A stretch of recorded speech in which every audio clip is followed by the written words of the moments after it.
ในอดีตการอันไกลโพ้นในครั้งที่มีพระพุทธเจ้าชื่อพระวิปัสสีพุทธเจ้าในคราวนั้นได้มีพ่อค้าเศรษฐีคนหนึ่งชื่อว่าอัปราชิตะเมื่อพ่อค้าหนุ่มได้ข่าวว่าขณะนี้พระวิปัสสีพุทธเจ้ากำลังเผยแพร่พระพุทธศาสนาอยู่เขาก็นึกอยากจะไปฟังธรรมเป็นอย่างมากคันพออัปราชิตะได้ไปฟังธรรมแล้วก็บังเกิดความเลื่อมใสในตัวพระพุทธองค์อย่างที่สุดเขาจึงคิดจะทำบุญเพื่อสืบทอดพระพุทธศาสนาเราจะสร้างพระคันธกุฎีถวายพระพุทธองค์และจะทำอย่างดีที่สุดเมื่อดำริเช่นนั้นอัปราชิตะก็ได้สั่งให้บ่าวไพร่ตระเตรียมการก่อสร้างพระคันธกุฎีโดยการสร้างเสาบานประตูหน้าต่างและกระเบื้องหลังคาที่ล้วนประดับด้วยอัญมณี7ประการและให้ขุดสระ3สระเพื่อทำน้ำปรุงน้ำหอมและสั่งให้ปลูกดอกไม้ไว้ล้อมรอบพระคันธกุฎีโดยให้ปลูกดอกไม้5สีและมีกลิ่นหอมทั้งหมดคันพระคันธกุฎีสร้างเสร็จดีและสวยงามอย่างยิ่งแล้วอัปราชิตะก็ได้ไปกราบทูลเชิญพระวิปัสสีพุทธเจ้าบัดนี้พระคันธกุฎีได้สร้างเสร็จแล้วพระเจ้าข้าพระองค์ขอทูลเชิญพระสัมมาสัมพุทธเจ้าเสด็จไปประทับณพระคันธกุฎีพระเจ้าข้าจากนั้นพระวิปัสสีพุทธเจ้าก็ทรงเสด็จไปประทับณคันธกุฎีที่อัปราชิตะสร้างถวายแม้พระคันธกุฎีที่อัปราชิตะสร้างถวายพระวิปัสสีพุทธเจ้านั้นจะใช้ทรัพย์สินและรัตนชาติไปเป็นจำนวนมากแต่กระนั้นเขาก็ยังเหลือทรัพย์สินอีกมากมายเหตุก็เพราะเขามีทรัพย์มากมายเหลือขนานับทรัพย์สินมากมายพวกนี้หากเก็บเอาไว้กับตัวเราก็คงจะไม่มีประโยชน์เท่าใดนักดีร้ายวันหนึ่งมีพวกโจรมาปล้นออกไปก็จะเสียทรัพย์ไปโดยเปล่าประโยชน์อย่ากระนั้นเลยเรามาหาทางนำทรัพย์เหล่านี้มาสร้างประโยชน์จะดีกว่าอัปราชิตะคิดเช่นนั้นแล้วก็หาวิธีที่จะทำให้ทรัพย์ของตนมีประโยชน์สูงสุดก่อนจะคิดได้ว่าสิ่งที่ประเสริฐสุดนั้นก็คือธรรมะของพระพุทธเจ้านั่นเองเขาอยากจะให้คนทั้งหลายได้มาฟังธรรมของพระองค์เพื่อที่ผู้คนเหล่านั้นจะได้พบกับหนทางสว่างของชีวิตคนที่มีทรัพย์สินมีกินมีใช้ไม่เดือดร้อนก็คงจะสนใจมาฟังธรรมกันแต่คนจนที่ยังต้องดิ้นรนทำมาหากินเลี้ยงชีพเล่าเขาจะยินดีมาฟังธรรมได้อย่างไรเพราะหากมาฟังธรรมเขาก็จะไม่ได้ไปทำงานเลี้ยงครอบครัวหรือแม้บางคนที่ไม่ได้ขัดสนอะไรแต่ก็ไม่เคยคิดจะสนใจในพระธรรมของพระพุทธองค์เราจะทำอย่างไรดีพวกเขาเหล่านี้ถึงจะพากันมาฟังธรรมแม้จะอยากให้ผู้คนมาฟังธรรมมากๆแต่อัปราชิตะก็รู้ดีว่าแต่ละคนนั้นมีความจำเป็นไม่เหมือนกันคนรวยคงจะไม่เดือดร้อนหากจะมาฟังธรรมแต่คนจนนั้นก็คงเป็นเรื่องลำบากและตรงนี้เองที่ทำให้เขาคิดว่าทรัพย์สมบัติอันมากมายมหาศาลของเขานั้นจะได้นำมาแก้ไขปัญหาตรงนี้ข้านึกออกแล้วข้าจะนำทรัพย์สินของตัวเองนี่แหละมาเป็นสิ่งชักจูงใจให้ผู้คนเดินทางมาฟังธรรมกันให้มาก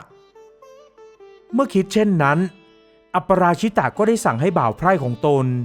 ช่วยกันขนเอาอัญมณีในคลังสมบัติของเขาแบกหามไปที่หน้าพระคันธกุฎีของพระพุทธองค์พวกเจ้าจงโปรยอัญมณีเหล่านี้ที่ลานหน้าพระคันธกุฎีของพระพุทธองค์จากนั้นจงพากันไปเป่าประกาศว่าพรุ่งนี้หากใครมาฟังธรรมของพระพุทธองค์พวกเขาจะสามารถหยิบเอารัตนชาติพวกนี้กลับบ้านไปได้อย่างไม่จำกัดเมื่อโปรยอัญมณีจนทั่วลานแล้วเหล่าบ่าวไพร่ของอัปราชิตะก็พากันไปเป่าประกาศว่าบัดนี้หากใครเดินทางมาฟังธรรมของพระวิปัสสีพุทธเจ้าจะมีแก้วมณีเป็นของรางวัลคันพอประกาศเสร็จผู้คนมากมายก็แห่แหนกันมาฟังธรรมของพระพุทธองค์เมื่อฟังธรรมจบก็หยิบฉวยรัตนมณีกลับบ้านไปคนละกำมือ2กำมือเพียงไม่นานอัญมณีที่อัปราชิตะสั่งให้บ่าวไพร่นำมาโปรยไว้ทั่วลานหน้าพระคันธกุฎีก็หมดลงอย่างรวดเร็ว เหลือเพียงลานว่างเปล่าอัปราชิตะดีใจมากที่ผู้คนพากันมาฟังธรรมของพระพุทธองค์แม้จุดประสงค์จริงๆนั้นอาจจะมาเพื่อของมีค่าแต่ถึงอย่างนั้นพวกเขาก็ยังได้ฟังธรรมเขาเชื่อว่าเมื่อฝูงชนเหล่านั้นได้ฟังธรรมของพระพุทธเจ้าก็จะแทรกซึมเข้าไปในความคิดและจิตใจของพวกเขาบ้างไม่มากก็น้อยวันต่อมาอัปราชิตะก็ยังสั่งให้บ่าวไพร่ขนอัญมณีมาที่ลานหน้าพระคันธกุฎีอีกครั้งคราวนี้พวกเจ้าจงโปรยรัตนมณีให้มากกว่าเมื่อวานโปรยให้สูงท่วมหัวเข่าของพวกเจ้าเลยพอโปรยเสร็จบ่าวไพร่ก็รู้งานพากันไปป่าประกาศอีกครั้งว่าวันนี้ท่านอัปราชิตะยังคงมีรัตนมณีมาแจกให้สำหรับคนที่มาฟังธรรมเหมือนเคยแล้วผู้คนก็แห่แหนมาฟังธรรมกันเหมือนเมื่อวานพอฟังธรรมเสร็จก็พากันหยิบฉวยมณีอันมีค่าติดมือกลับบ้านไปเหมือนเดิมแม้เหล่าเศรษฐีหลายคนที่พาครอบครัวมาฟังธรรมจะหยิบมณีอันมีค่ากันไปเพียงเม็ด2 เม็ดเท่านั้นแต่ชาวบ้านที่ยากจนนั้นก็พากันโกยอัญมณีใส่พกใส่ห่อกลับบ้านไปด้วยความยินดีอัปราชิตะทำเช่นนี้อยู่3 ครั้ง 3 คราทำให้มีผู้คนมากมายมาฟังธรรมของพระวิปัสสีพุทธเจ้าและก็มีไม่น้อยที่เข้าใจในพระธรรมที่พระองค์เทศสั่งสอนจนบรรลุธรรมกันไปก็หลายคนอุบายขั้นต่อมาของอัปราชิตะในการดึงดูดใจผู้คนให้เข้ามาฟังธรรมก็คือการนำลูกแก้วอัญมณีขนาดใหญ่เท่าผลแตงโมมาถวายแด่พระวิปัสสีพุทธเจ้าและได้กราบทูลกับท่านข้าแต่พระพุทธองค์ข้าพเจ้าขอได้นำอัญมณีนี้วางไว้แทบเท้าของพระพุทธองค์ด้วยเถิดข้าพเจ้าหมายจะให้ผู้คนทั้งหลายที่เข้ามาฟังธรรมของพระองค์ได้เห็นความงดงามแห่งอัญมณีนี้และได้เห็นรัศมีอันเรืองรองของพระองค์ด้วยพระเจ้าข้าจากนั้นพระวิปัสสีพุทธเจ้าก็ได้ตรัสอนุญาตให้อัปราชิตะทำตามที่เขาขออัปราชิตะจึงได้นำลูกแก้วอัญมณีขนาดใหญ่และมีแสงสุกสว่างสวยงามนั้นมาวางแทบเท้าของพระพุทธองค์ในยามที่ฝูงชนพากันมาเข้าเฝ้าเพื่อฟังธรรมพวกเขาก็จะได้เห็นแสงอันงดงามเรืองรองจากแก้วมณีขนาดใหญ่ลูกนั้นและได้เห็นรัศมีอันงดงามผ่องใสของพระวิปัสสีพุทธเจ้าด้วยความงดงามที่ดวงตาได้เห็นแก้วมณีขนาดใหญ่และความงดงามในใจที่เกิดขึ้นเมื่อได้ฟังธรรมก็บังเกิดขึ้นกับสาธุชนมากมายที่มาเข้าเฝ้าพระพุทธองค์ณพระคันธกุฎีแห่งนั้นทำให้เหล่าฝูงชนพากันบรรลุธรรมกันทั่วหน้าสร้างความปลาบปลื้มและดีใจอย่างที่สุดให้แก่เศรษฐีอัปราชิตะข้าดีใจเหลือเกินที่ได้ใช้ทรัพย์สินของตัวเองให้เกิดประโยชน์สูงสุดเช่นนี้ความปลาบปลื้มดีใจของอัปราชิตะนั้นท่วมท้นล้นประมาณแต่แล้วความปลาบปลื้มดีใจนั้นก็มาลายหายไปเมื่อวันหนึ่งเกิดมีพราหมณ์ผู้มีมิจฉาทิฏฐิแอบเข้ามาลักลอบขโมยเอาแก้วอัญมณีอันแสนงดงามนั้นไปอัปราชิตะเกิดความเสียใจเป็นอย่างมากเพราะกลัวว่าหากไม่มีแก้วมณีนี้แล้วจะไม่มีสิ่งใดมาล่อหลอกให้ผู้คนมาฟังธรรมอีกและเขาก็รู้สึกโกรธพราหมณ์ผู้นั้นอย่างที่สุดจนไม่อาจดับความโกรธนั้นได้จึงได้ไปเข้าเฝ้าพระวิปัสสีพุทธเจ้า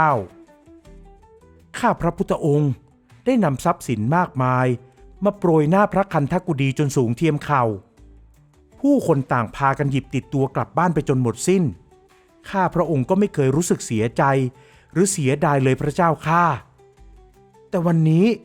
กลับมีผู้ที่มีมิจฉาทิฏฐิมาหยิบฉวยเอาแก้วมณีไปเช่นนี้ข้าพระองค์รู้สึกหดหู่และโกรธเหลือเกินพระเจ้าข้าเมื่อพระวิปัสสีพุทธเจ้าได้ยินอัปราชิตะเอ่ยเช่นนั้นพระองค์ก็ทรงเทศนาโปรดเขาช่างเถิดอุบาสกสิ่งใดที่คนอื่นนำไปแล้วก็ให้เขานำไปเถิดบัณฑิตควรจะยินดีในทานทั้ง3ขณะคือก่อนทำทานขณะทำทานและหลังทำทานการที่เรามารู้สึกเสียดายในทานที่ทำไปแล้วไม่ใช่วิสัยที่ดีของบัณฑิตนะ เมื่อได้ฟังคำของพระพุทธองค์อัปราชิตะก็คิดได้และได้ขอพรกับพระวิปัสสีพุทธเจ้าข้าแต่พระพุทธองค์ข้าพระพุทธเจ้าขอพรว่าแม้ภายภาคหน้าไม่ว่าจะเป็นโจรร้ายพวกมิจฉาทิฐิทั้งหลายหรือแม้แต่พระราชาก็จะไม่สามารถมาแย่งชิงทรัพย์สมบัติแห่งข้าพเจ้าไปได้แม้เพียงเข็มเล่มเดียวก็ตามและขออย่าให้มีภัยใดๆมาตัดรอนชีวิตและทรัพย์สินของข้าพเจ้าได้อีกเลยขอให้เป็นไปตามนั้นเถิดพระวิปัสสีพุทธเจ้าเอ่ยประทานพรแก่เขาหลังจากนั้นอัปราชิตะก็ได้จัดงานฉลองพระกันทกุฎีของพระวิปัสสีพุทธเจ้าเขาจัดให้มีการถวายมหาทานแด่พระภิกษุ6,800,000 รูปณวิหารแห่งนั้นเป็นเวลาถึง9 เดือนและในวันสุดท้ายอัปราชิตะก็ได้ถวายไตรจีวรแด่พระภิกษุทั้ง6,800,000 รูปนั้นด้วยนอกจากนี้อัปราชิตะก็ทำบุญทำทานในทุกรูปแบบ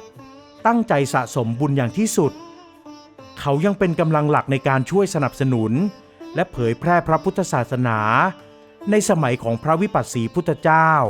จวบจนกระทั่งเขาได้สิ้นชีวิตลงเมื่ออัปราชิตะสิ้นชีวิตในเมืองมนุษย์ด้วยผลบุญที่เขาตั้งใจกระทำอย่างมากมายมหาศาลนั้นก็ส่งผลให้เขาได้ไปเกิดอยู่ณเทวโลก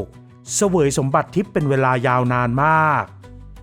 ครั้นเวลาล่วงเลยผ่านไปจนกระทั่งมาถึงยุคของพระสมณโคดมพุทธเจ้าอัปราชิตะก็ได้ลงมาจุติยังโลกมนุษย์อีกครั้ง